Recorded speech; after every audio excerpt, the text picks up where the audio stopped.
Hello everyone, स्वागत है आप सभी का हमारे यूट्यूब चैनल पे। अपन पढ़ रहे थे इंडस वैली सिविलाइजेशन के बारे में।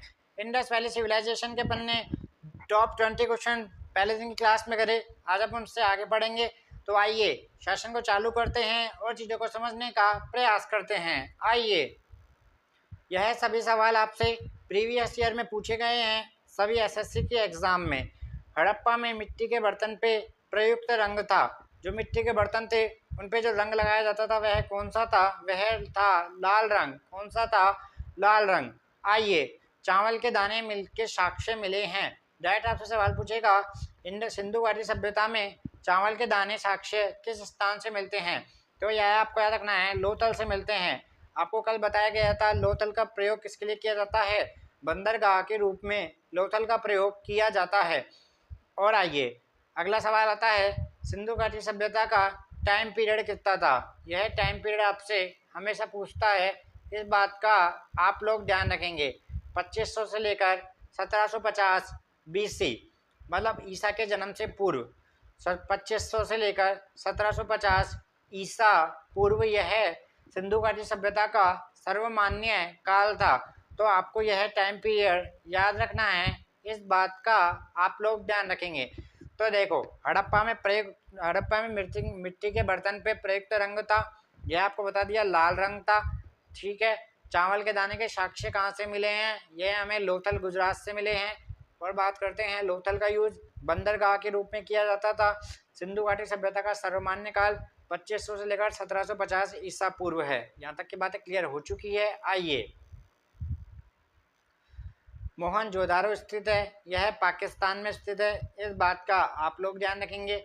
मोहनजोदारो की खोज किसने की थी? आर.डी. बैनर्जी ने की थी, रखालदास बैनर्जी ने की थी। इस बात का भी आप लोग ध्यान रखेंगे। कांस्य की मूर्ति नृत्य करती हुई कांस्य की मूर्ति कहाँ मिलती है? यह मिलती है मोहनजोदारो में। वेरी वेरी इंपॉर्टेंट है।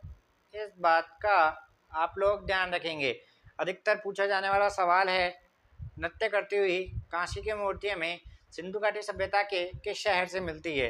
तो वह मोहनजोदारो से हमें प्राप्त होती है। आइए, सैंधव सभ्यता की सबसे बड़ी इमारत है, मतलब सिंधु घाटी सभ्यता की सबसे बड़ी इमारत क्या है? मोहनजोदारो से प्राप्त अन्नागार, यह सबसे बड़ी इमारत है। मोहनजोदारो में प्राप्त प्रमुख स्नानघर, यह इसकी विशेषता है, प्रमुख स्नानघर। स्नानघर आपसे बहुत बार पूछता है, तो स्नानघर कहाँ से रिलेटेड है? ये मोहनजोदारो से रिलेटेड है। आइए, मेसोपोटामिया का अर्थ है दो नदियों के बीच की भूमि। दो नदियों के बीच की भूमि क्या कहलाती है? मेसोपोटामिया। ठीक है। आइए,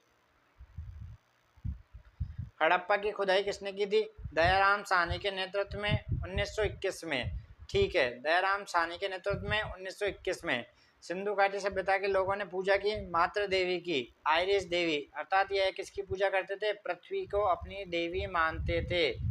पृथ्वी को पूजा करते थे। पृथ्वी को ये क्या कहते थे? आयरिस देवी के रूप में यह पूजते थे। आइए, अगला सवाल आता है, ऑल टाइम एसएससी फेवरेट, पुराणों की रचना कब हुई थी? गुप्त काल में हुई थी। पुराणों की संख्या कितनी है? पुराणों की संख्या 18 है। अब सारे इंपॉर्टेंट आएंगे, रिलेटेड सवाल आएंगे। सबसे प्राचीन पुराण मत्स्य पुराण। सबसे प्राचीन पुराण मत्स्य पुराण। पुराणों के रचयिता कौन है? लोमहर्ष और उग्रश्रवा। इसको भी आपको याद रखना है। तो पुराणों की संख्या 18। सबसे प्राचीन पुराण मत्स्य पुराण। पुराणों के रचयिता कौन है? लोमहर्ष और उग्रश्रवा। इस बात का आप लोग ध्यान रखेंगे। आइए, वेदों की संख्या 4 है, वेदांगों की संख्या 6 है।